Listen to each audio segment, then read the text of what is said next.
এখানে দাঁড়িয়ে আছো কেন? যাও গাড়িতে গিয়ে বসো। আর শোনো আরেকটা কথা, ওখানে গিয়ে আমি তোমাকে সবার সঙ্গে আলাপ করিয়ে দেবো, কোনো বাড়তি কথা বলবে না, শুধুমাত্র নমস্কার করবে, বুঝতে পেরেছো? আজকের জন্য যথেষ্ট করে নিয়েছো।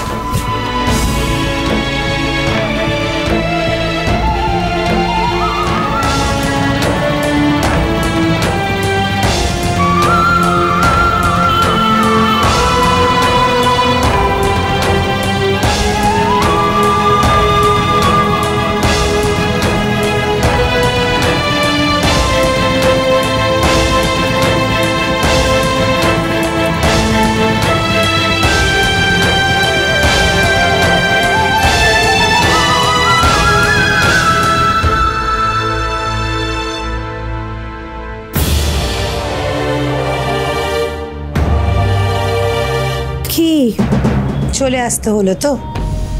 ওই ছেলে ওর বউকে নিয়ে পার্টিতে গেছে, তাই তো? সেটাই তো স্বাভাবিক, পার্টি বলে কথা, বউকে তো নিয়ে যাবেই।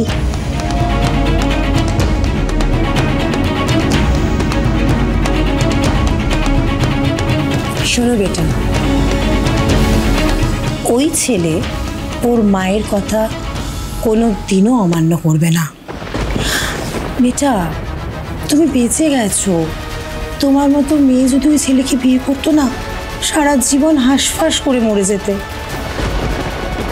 তাছাড়া আমি আরো অনেক কিছু শুনেছি, ওই মেয়েটাকে নাকি একটা ফোন কিনে দিয়েছে, ওকে নাকি গ্রুম করছে, ওকে পড়াশোনা শেখানোর জন্য তোড়জোড় করছে। আর সব থেকে বড় কথা, ওই মেয়েটার তীরন্দাজ হওয়ার স্বপ্ন ফুলফিল করার জন্য একলব্য যা করার তাই করছে। আচ্ছা তুমি আমাকে বলো তো, যদি একলব্য এই মেয়েটিকে ছেড়ে তোমার কাছে ফিরে আসতো, তাহলে একলব্য মেয়েটার জন্য এত কিছু করতো? করতো না তো? বেটা, তুমি আমার কথাগুলো না আয়নার সামনে দাঁড়িয়ে নিজেকে দেখতে দেখতে একবার ভাবো, দেখবে তুমি সব বুঝতে পারবে। তুমি যদি এখনো না বুঝতে পারো, তুমি আর কবে বুঝবে বেটা? নন্দিনী, দেখে এসো, কি হচ্ছেটা কি এটা? হ্যাঁ, সারাদিন পরে মেয়েটা বাড়ি ফিরেছে, দেখছো এত কষ্ট নিয়ে ফিরেছে, ওর কাটাকে নুনের চিটে দিচ্ছ কেন তুমি? একলব্য কি করবে, কি করবে? এটা তো সত্যিই একলব্য ওই মেয়েটাকে বিয়ে করেছে। চাইলে এইভাবে সম্পর্ক থেকে বেরিয়ে আসা যায় না, এটা বোঝার চেষ্টা করো, একটু সময় দাও, দয়া করে ওদের একটু ছাড়ো।